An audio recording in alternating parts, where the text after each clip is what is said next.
우리는 살면서 참 많은 소리를 듣고 살아가요. 우리가 어떤 소리를 듣느냐가 우리의 운명을 결정합니다. 이 문명의 소리, 사람의 소리, 이 세상의 소리가 얼마나 요란해요. 우리가 원치 않아도 너무 많은 소리들이 들려와요. 그러나 그 소리들이 여러분을 살리는 건 아니에요. 하나님의 소리, 그 소리가 생명을 살리고요. 그 하나님의 소리가 여러분의 인생을 살린다는 사실을 꼭 기억하시고요. 이 하나님의 소리를 듣는 시간을 여러분 빼앗기지 않는 지혜가 있게 되기를 간절히 바랍니다. 오늘 하나님의 소리가 여러분에게 선포되는 시간이에요. 감사하죠. 그런 마음의 자세를 가지고 말씀 앞에 자리할 때 그 말씀이 내 생각을 바꾸고 내 운명을 바꾸는 거예요.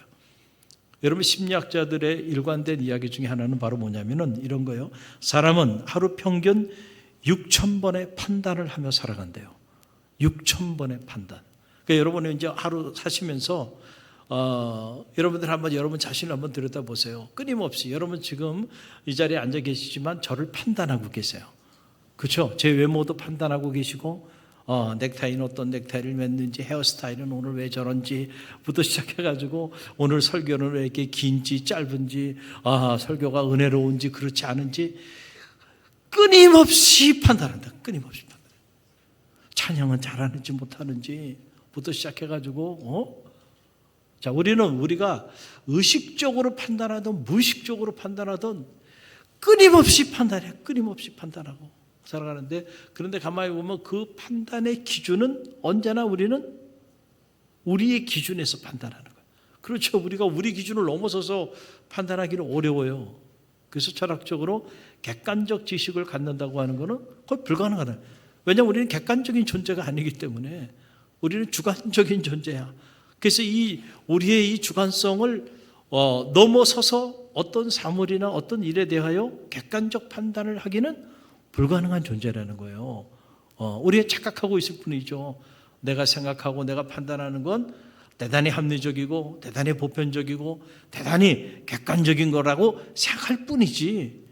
여러분, 우리는 우리의 한계를 넘어서지 못해. 그래서 똑같은 말씀을 들어도요, 여러분은 여러분의 그 경험과 여러분의 그 지신 레벨이 여러분의 삶의 자리 안에서 여러분의 가치관을 가지고 여러분의 세계관을 가지고 여러분의 영성을 가지고 말씀을 듣고 판단한단 말이에요.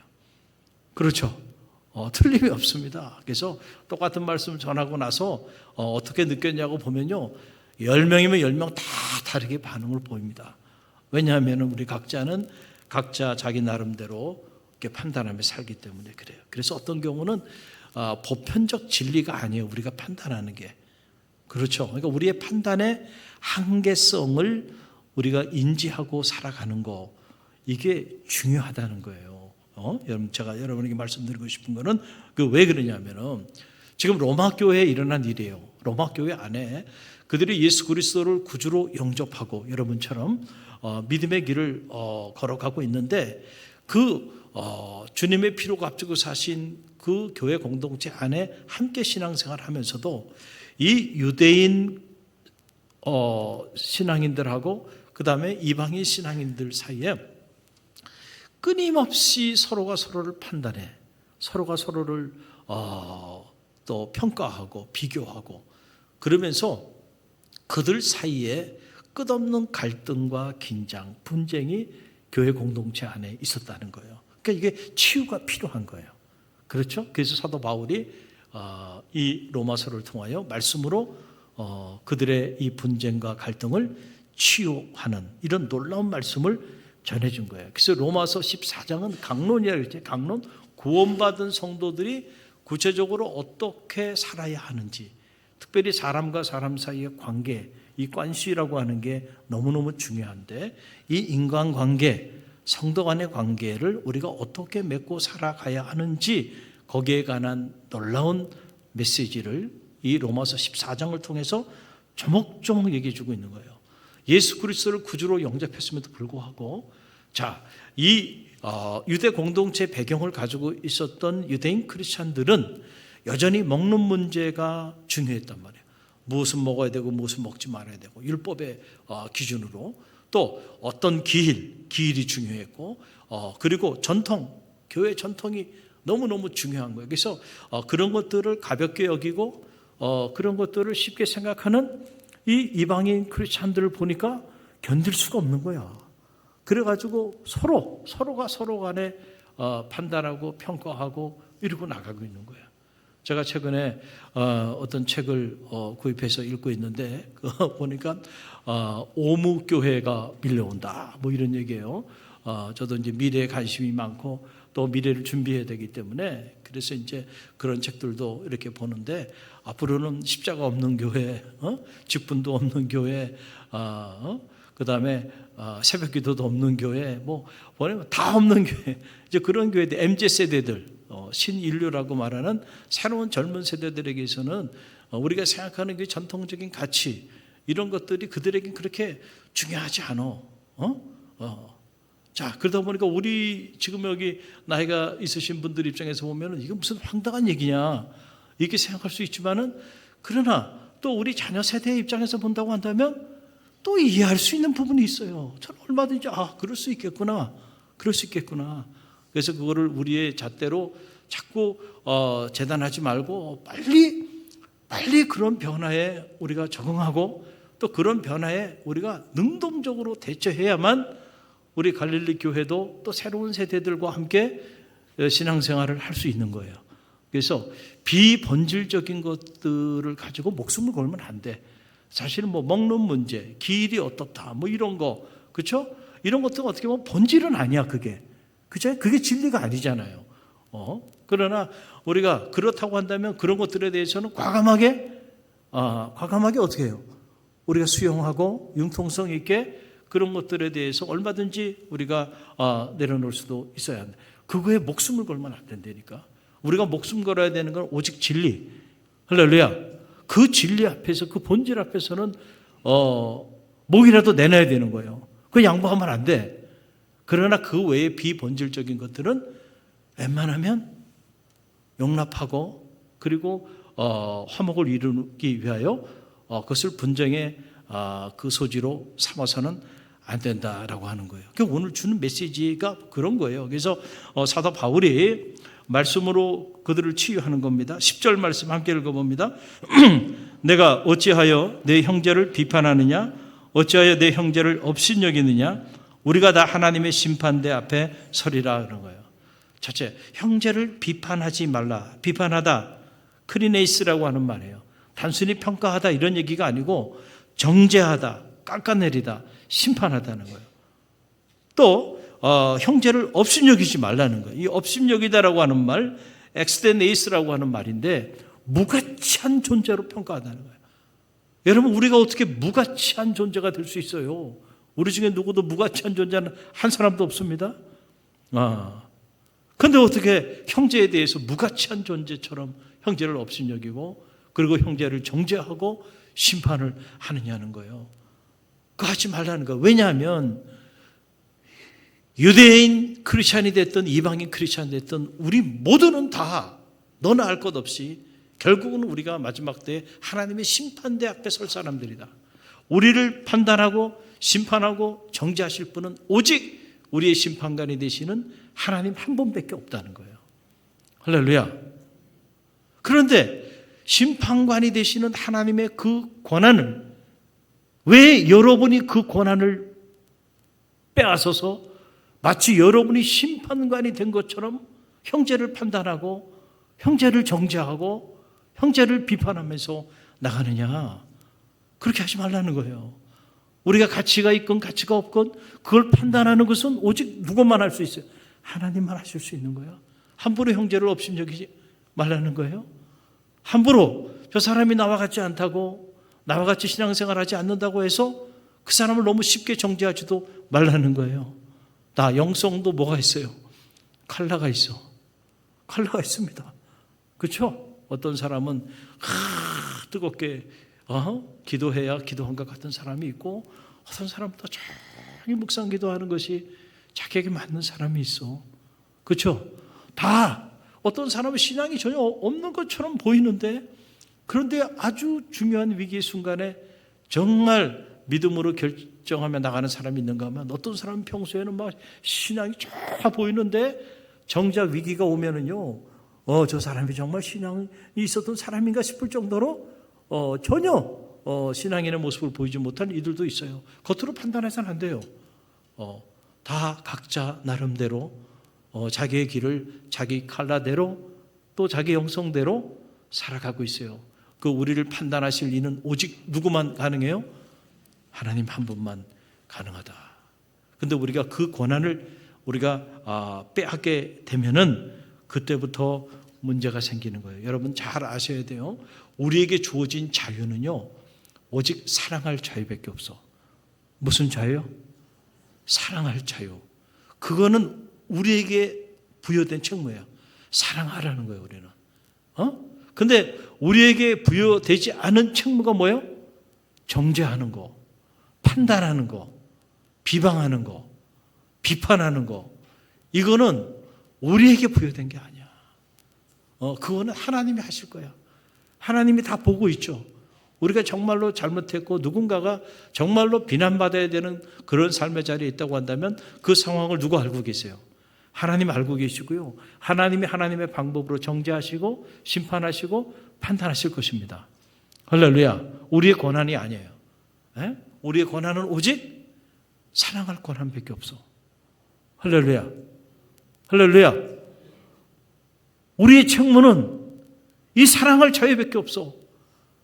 근데 해야 되는 사랑은 하지 않고 우리에게 주어지지 않는 권한을 가지고 우리가 마치 하나님이 된 것 마냥, 심판관이 된 것 마냥 우리가 함부로 판단하고 비판하고 정죄하며 나가게 되면 어떤 일이 벌어지냐면 영혼을 실족하게 된다. 한 영혼이 천하보다 귀해요. 그런데 그 천하보다 귀한 영혼을 우리가 막 그냥 실족하게 만들어 버릴 수가 있다는 거예요. 그래서 사도 바울이 이렇게 말을 합니다. 로마 교회를 향해서 오늘 13절 말씀인데 함께 읽어봅니다. 그런즉 우리가 다시는 서로 비판하지 말고 도리어 형제에게 거치는 것이나 걸림돌이 되지 아니하도록 주의하라. 아멘. 이게 참 엄청난 말씀이에요. 참 이 걸림돌, 프로스코마라고 하는 말이에요. 걸림돌. 여러분 신앙생활 하면서요, 여러분 누군가에게 걸림돌이 되지 않게 되기를 간절히 바랍니다. 걸림돌. 여러분 가만히 보세요. 저는 말씀을 묵상하면서 제 안에 드는 생각, 이런 생각이 드는 거예요. 우리가 이제 신앙생활 하고 있는데 때로 신앙생활 하다가 이렇게 뭐 상처도 받고 또 시험에도 빠지는 이들이 종종 있죠.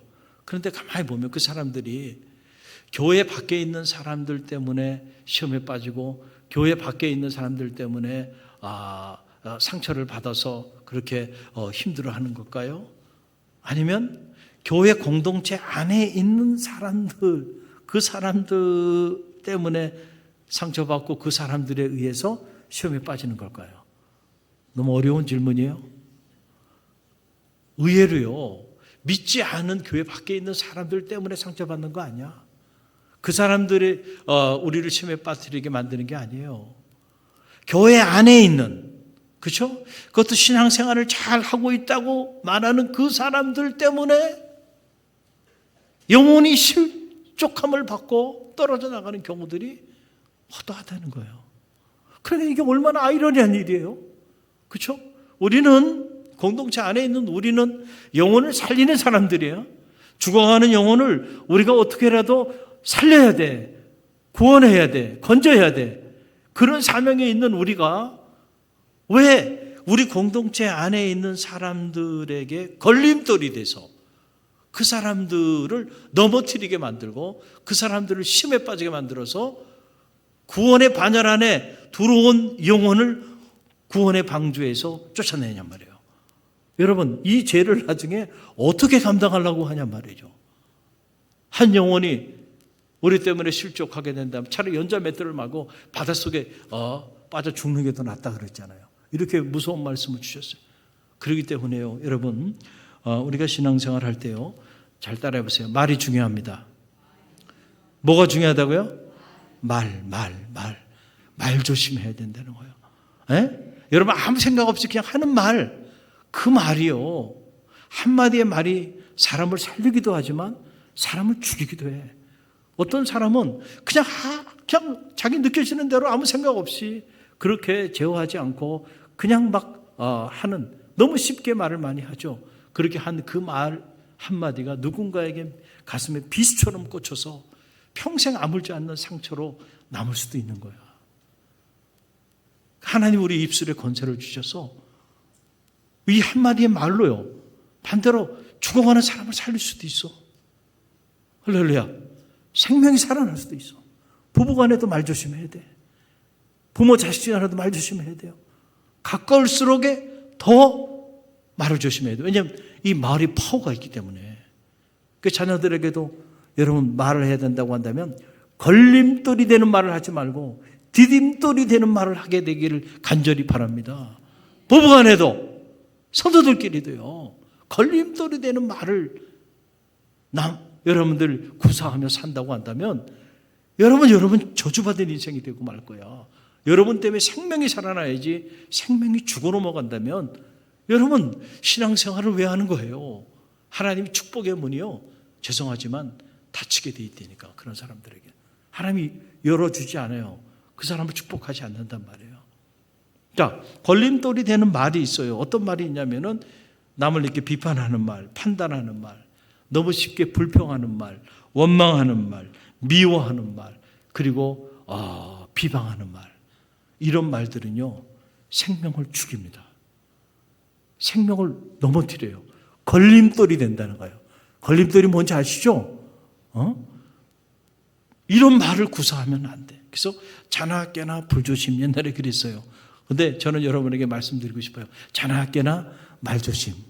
한번 따라해보세요. 자나 깨나 말조심. 자나 깨나 말조심. 앉으나 서나 말조심. 그렇죠? 항상 말조심해야 돼. 그 사람이 있으나 없으나 말조심해야 돼. 낱말은 누가 들어요? 새가 들고. 반말은 누가 들어요? 쥐가 들어. 말 없는 말이 어디 가요? 야, 여러분 잘 알고 계시네. 그렇죠? 발 없는 말이 천리가. 아니 어떻게 여기서 지금 얘기했는데 그 말이 천리 가서 그게 전달이 돼요. 그것도 좋은 말은, 디딤돌이 되는 말은 전달이 안 돼. 걸림돌이 되는 말만 전달이 돼. 그것도 액면 그대로만 전달돼도 괜찮아요. 눈 굴러가듯이 말이야. 나중에는 하지도 않은 말까지 막 덧붙여가지고 관계를 파괴시키고, 그렇죠? 사람을 무너뜨리고 시험에 빠지게 만들고요. 그러니까요, 사탄이 우리의 이 한치 혀를 공격하는 거야. 그래서 여러분, 혀를 잘 제어할 수 있는 사람이 정말로 지혜로운 사람이야. 그래서 여러분, 잠언에 보게 되면 온통 이 말에 관한, 한치 혀에 관한 말씀이 무궁무진합니다. 제가 두 군데만 여러분에게 소개해 드릴게요. 잠언 18장 21절 함께 읽습니다. 죽고 사는 것이 혀의 힘에 달렸나니 혀를 쓰기 좋아하는 자는 그 열매를 먹으리라. 죽고 사는 것이 어디 달려 있어요? 혀의 힘에 달려 있다는 거예요. 그러니까 이 한치 혀가요, 생명을 살리기도 하고 생명 죽이기도 해. 혀를 쓰기 좋아하는 사람은 그 열매를 먹는다는 거예요. 그러니까 가능한 한 지혜로운 사람은요, 침묵하는 법을 배워야 돼. 할렐루야. 흔히들 그런 얘기 하잖아요. 기독교인들이 물에 빠지면 몸만 둥둥 뜬대요. 입만 둥둥 뜬대. 이렇게 입만 이래야지. 뭐 세 글자 있죠. 뭐 주자로 시작하는 거. 그건 제가 여기서 말할 수가 없고, 뭐 이런 거 있는데, 그것만 둥둥 뜬대요. 왜냐하면 말은 너무너무 잘해. 그리고 그냥 말이 얼마나 많은지 몰라요. 근데 정작 삶은 부재하다는 거예요. 이게 이제 한국교회 성도들을 일별해서 흔히 하는 말이에요. 참 안타깝고 부끄러운 이야기죠. 그래서 우리 갈릴리교회가 말씀서원 숲이라고 하는 이런 공동체를 통해서 앞으로 좀 한국교회 성도들도 좀 수준 있는 성도들, 성숙한 그리스도인, 할렐루야, 성숙한 교회를 만들어 가야 해. 그 사명이 저는 우리 갈릴리교회에 있다고 믿습니다. 말은 너무 많아요. 말. 그래서 이 잠언 10장 19절에 보세요. 함께 읽어봅니다. 말이 많으면 허물을 면하기 어려우나 그 입술을 제어하는 자는 지혜가 있느니라. 아멘. 말이 많으면 결국 그 사람은 허물을 면하기 어려워. 그러니까 말이 많은 사람들은 좀 경계해야 돼. 그런 사람들은 아직 기독교 영성이 깊지 않은 거야. 기독교 영성의 깊은 곳으로 들어가면 결국은요, 침묵하는 법을 배우게 돼 있어요. 할렐루야. 그래도 교회에서도 이게 보면 정말로 수고하고 애쓰고 헌신하고 이런 분들은요, 말이 없습니다. 말이 없어. 근데 보면 그렇지 않은 사람들이 수고도 하지 않고 헌신도 하지 않고 이런 분들이 또 보면 말은 또 많아요. 말은 많아. 안타까운 이유는 영성이 깊지 않기 때문에 그래. 영성이 깊어지면요, 할 말이 없는 거야. 할 말이 보이지 않는 거야. 할렐루야. 그래서 말이 많으면 허물을 면하기 어려우니까 가능한 우리 갈려교회 성도들은 말을 많이 하지 않게 되기를 간절히 바랍니다. 자기 이 한치 혀를 제어할 수 있는 사람이 그게 진짜 지혜야. 할렐루야. 이거예요. 그럼 디딤돌이 되는 말이 있어요. 디딤돌이 되는 말. 우리가 늘상 사용하는 말이죠. 잠언 16장 24절인데 자 보세요. 함께 읽어봅니다. 선한 말은 꿀송이 같아서 마음에 달고 뼈에 양약이 되느니라. 아멘. 야, 말도요. 이런 말이 있다는 거예요. 어떤 말? 선한 말은요, 꿀송이처럼 달어. 할렐루야. 그래가지고 이 선한 말은 사람에게 뭐가 돼요? 그 뼈에 양약이 된다는 거야. 그러니까 여러분들 무슨 몸에 좋은 보약들 사서 드시려고 몸부림치지 말고요. 여러분들 선한 말을 구사할 수 있는 사람이 되도록 노력하시길 바랍니다. 여러분의 자녀들에게 기회만 주어지면 이 뼈에 양약이 되는 선한 말을 여러분의 자녀에게 기회만 되면 선한 말을 좀 해주세요. 남편에게도 해주세요. 아멘이 없네요. 아내에게도 좀 선한 말을 해주세요. 가정에 그냥 이 꿀송이처럼 달고 뼈에 양약이 되는 이 선한 말을 그냥 여러분의 가정에 흘러넘치게 좀 만들라는 거예요. 또 교회 안에도 마찬가지예요. 각 성교회 또 교구, 목장, 각 부서에도요. 만나면 그냥 선한 말이야. 할렐루야. 꿀송이처럼 달고 양약이 되는 이런 말. 이런 말은요. 생명을 살려요. 저는 이런 말이 디딤돌이 되는 말이라고 생각합니다.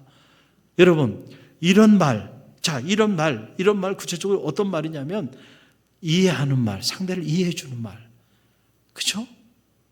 이게 선한 말이에요. 배려하는 말, 사랑하는 말, 용서하는 말, 서로 공감해 주는 말. 이런 말들, 인정해 주는 말, 칭찬해 주는 말, 격려해 주는 말. 이런 말들은요. 무너진 영혼을 살립니다. 생명을 살리는 거야. 그러니까 기회가 되면 될수록 이런 말을 구사할 수 있어야 돼. 그런데 이런 말은 실제로 아무나 할 수 있는 게 아니에요. 이런 언어 구사 능력을 갖는 거는요, 정말 어렵습니다. 우리는 대부분이 이런 디딤돌이 되는 선한 말을 구사하기보다는 많은 경우, 죄송하지만, 우리는 걸림돌이 되는 이런 말들을 너무 잘 유창하게 구사하며 살아간단 말이에요. 그것도 어떤 게 열정적으로 모여서 막 열정적으로 막 교회 안에도 막 모여가지고 누군가 막 얘기를 하면요, 거기 들어가서 가만히 보면 그 말은요 선한 말이 아니야. 대부분이 걸림돌이 되는 말들이에요. 거기 없는 누구에 대하여 안 좋은 이야기하고 웅성웅성. 근데 거기 없는 어떤 사람에 대해서 막 열정적으로 모여서 말이죠. 칭찬하고 그 사람을 격려하고 인정해주고, 야, 그 사람 정말 훌륭하단 말이야. 그 말은 그렇게 열정적으로 못한다니까요. 그래서 이게 훈련이 필요해. 이게 언어 구사 능력이라는 건요, 이게 계속 훈련을 해야 돼. 여러분들이 외국어를 배워도요, 그 외국어를 구사하려면 머리로만 알고 있으면 안 되고요, 소리 내서 계속해서 반복해서 여러분들이 훈련을 해야 그게 닥치면 무의식적으로 말로 나오는 거예요. 안 그러면 절대로 말로 안 나옵니다. 머리에 알아도요, 입이 떨어지지 않습니다. 입이 안 떨어지는 거야. 그러니까 훈련이 필요한 거예요. 자, 우리 옆에 있는 분들, 자, 선한 말, 디딤돌이 되는 말이 어떤 말인지 알죠? 한번 한마디씩 한번 해보세요. 옆에 있는 분. 괜찮아요? 한마디도 못해? 한번 해보세요. 네. 자, 이렇게 한번 해보세요. 구사해보세요. 자, 이렇게. 그래요. 자, 여러분, 그냥 씨 웃고 말잖아요. 그냥. 씨 웃고 말아요. 뭐 할 말이 없어. 왜냐면 평소에 쓰던 말이 아니야? 할 말이 별로 없어요. 하지 말라고. 김한결 권사님 이거 뭐 하는 거예요? 이게 습관이 돼야 돼요. 훈련이 돼야죠. 칭찬도요. 여러분 이게 쉽게 나오는 게 아니에요. 그래서 딱 보면 작은 일에도 보면 칭찬하고요, 격려하고요, 위로하고 용기를 주고요. 이런 말들이요 생명을 살려요. 이게 디딤돌이 되는 말이에요.